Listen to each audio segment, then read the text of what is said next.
우리는 지금 생명을 전하고 있습니다.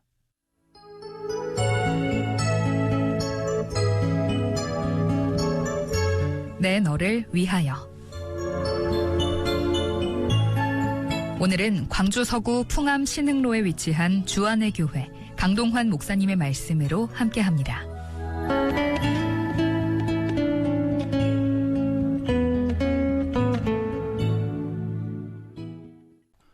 방송가족 여러분 반갑습니다. 생명줄 복음 전도자 훈련원장 강동환 목사입니다.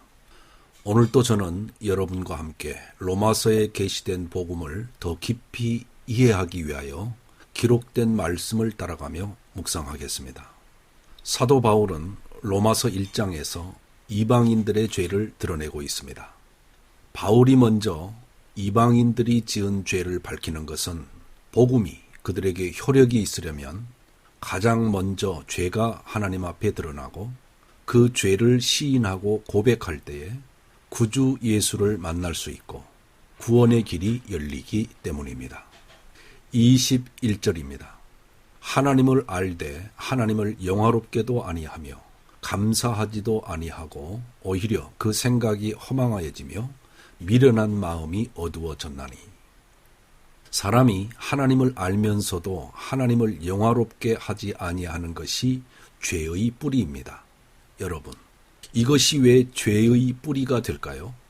하나님께서 사람을 지으신 목적은 하나님을 영화롭게 하기 위함인데 사람들이 죄를 따라가므로 하나님을 영화롭게 하지 않고 자신을 영화롭게 하는 삶을 살기 때문입니다.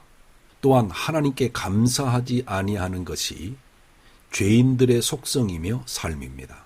자신의 생명부터 시작하여 모든 것들이 일생 동안 하나님의 값없는 은혜로 자신에게 베풀어지고 있음에도 감사할 줄 모릅니다.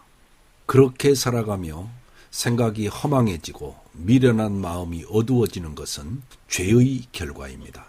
22절과 23절입니다. 스스로 지혜 있다 하나 어리석게 되어 썩어지지 아니하는 하나님의 영광을 썩어질 사람과 새와 짐승과 기어다니는 동물 모양의 우상으로 바꾸었느니라.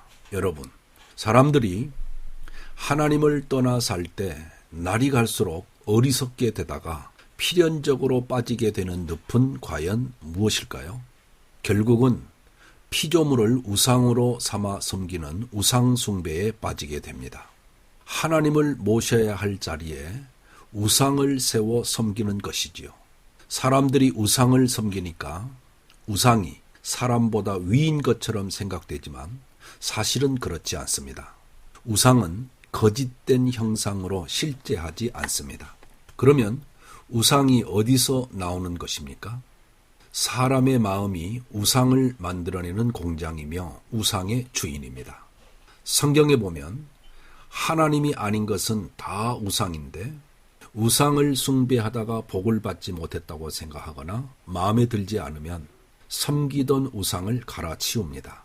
결국은 사람인 자신이 하나님처럼 되려 하는 것이 우상 숭배의 본질입니다. 우리가 잘 아는 대로 죄와 하나님은 상극입니다. 하나님은 불의로 진리를 막는 사람들의 모든 경건하지 않음과 불의에 대하여 진노하십니다. 사람이 죄를 계속 짓게 되면 하나님과 멀어지고 하나님을 상실하게 되므로 필연적으로 우상 숭배에 빠지게 됩니다. 여러분, 하나님의 심판 중에 버려둠의 심판이 있다고 말씀드렸습니다. 하나님의 진노 가운데 한 가지가 죄악 중에 버려두는 것입니다. 우상을 섬기면서 썩어가는 것을 보고도 내버려 두시는 것이 하나님의 심판입니다. 그러므로 사람에게 하나님의 은혜가 임해야 우상 숭배에서 벗어날 수 있습니다. 24절과 25절입니다. 그러므로 하나님께서 그들을 마음의 정욕대로 더러움에 내버려 두사 그들의 몸을 서로 욕되게 하게 하셨으니 이는 그들이 하나님의 진리를 거짓 것으로 바꾸어 피조물을 조물주보다 더 경배하고 섬김이라. 주는 곧 영원히 찬송할 이시로다. 아멘. 피조물을 조물주보다 더 섬기는 우상숭배의 죄로 인하여 하나님의 심판이 임합니다.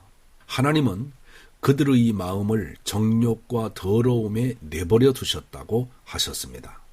이것은 사람이 도덕적인 타락에 빠지는 것을 하나님께서 방치하셨다는 것을 의미합니다. 사람이 극단적인 몸의 쾌락을 추구하게 되면 결국 변태적이고 토착적인 행위와 동성애 등에 빠져들게 됩니다.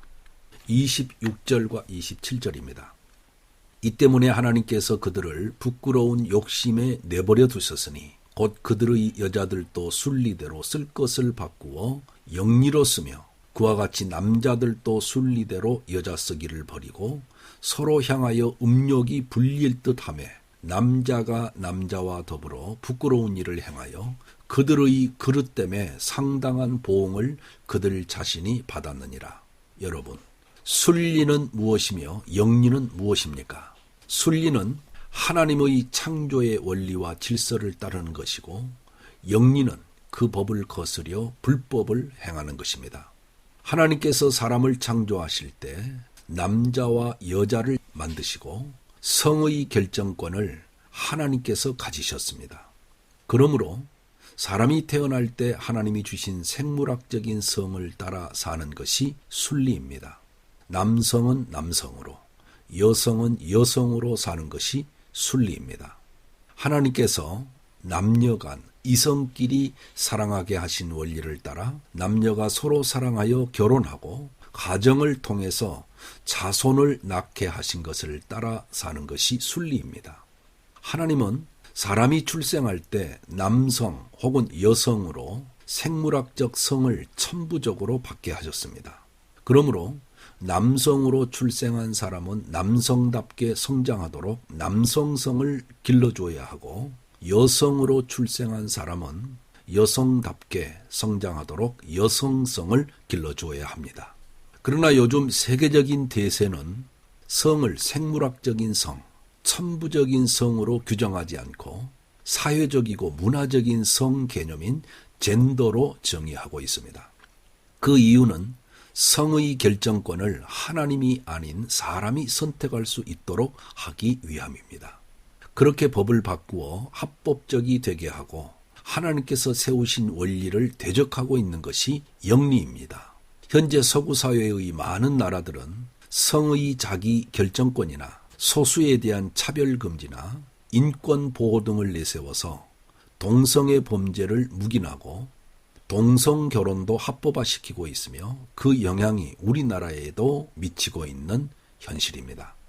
우리나라도 하나님을 두려워하지 않는 국회의원들이 돌아가며 LGBT 등의 문란한 성문화가 합법적이 되도록 법을 개정하려는 시도를 멈추지 않고 있으며 소수 인권 보장이라는 명분을 차별금지법으로 교모히 포장하여 세상을 향해 목소리를 높이는 사람들과 연합하여 세력을 점점 키우고 있는 상황입니다. 여러분, 이러한 현상은 주께서 예고하신 마지막 때의 명백한 징조입니다. 주의 재림이 임박하였을 때 나타날 징조 중 하나로 주님이 말씀하신 노아의 때와 같고 롯의 때와 같은 일이 일어나고 있는 것입니다. 동성 간에 일어나는 비정상적인 애정과 성관계는 성경에 계시된 하나님의 뜻에 비추어 볼 때 하나님 앞에 가증스러운 범죄입니다. 하나님은 하나님의 뜻이 계시된 율법을 통하여 이스라엘 중에 남색하는 자는 회중이 돌로 쳐 죽여 이스라엘에서 악을 제하라고 하셨습니다. 소돔과 고모라는 하나님께서 본래 사람에게 주신 하나님의 형상을 따라 지음받은 순전한 본성이 변질되고 타락하여 짐승과 같이 되고 온갖 불의, 불법과 동성애 등 범죄가 일상화되었기 때문에 멸망한 도성들로서 순리를 거스려 영리로 살아가는 사람들에게 장차 임할 하나님의 진노를 미리 보여주는 예표들입니다. 참고로 동성 간에 일어나는 비정상적인 동성애에 대하여 저의 개인적인 의견을 말씀드립니다. 저는 동성애 배후에는 동성애를 하는 사람들의 타락한 욕망뿐만 아니라 동성애를 일으키는 음란하고 악한 영들의 역사가 분명히 있다고 생각합니다. 이 일에 대하여 더 자세히 알고 싶은 분들은 요한계시록 9장에 나오는 5째 나팔과 6째 나팔이 불려질 때에 음부에서 나오는 황충재앙과 마병대의 재앙을 읽어보시기 바랍니다.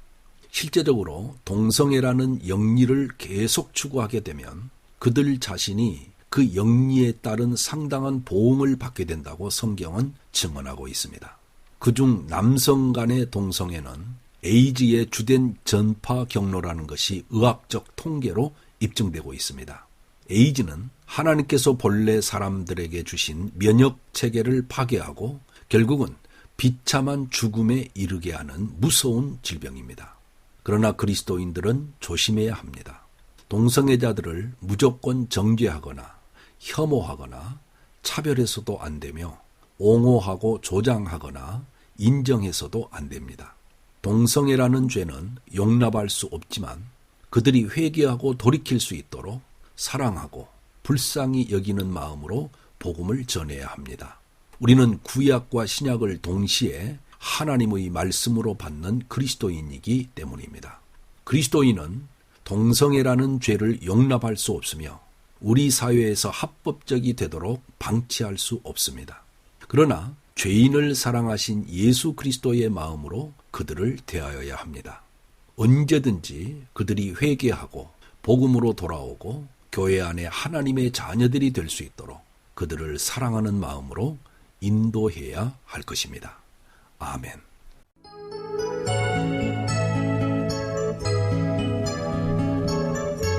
내너를 위하여 지금까지 광주 서구 풍암 신흥로에 위치한 주안의 교회 강동환 목사님의 말씀으로 함께 하셨습니다.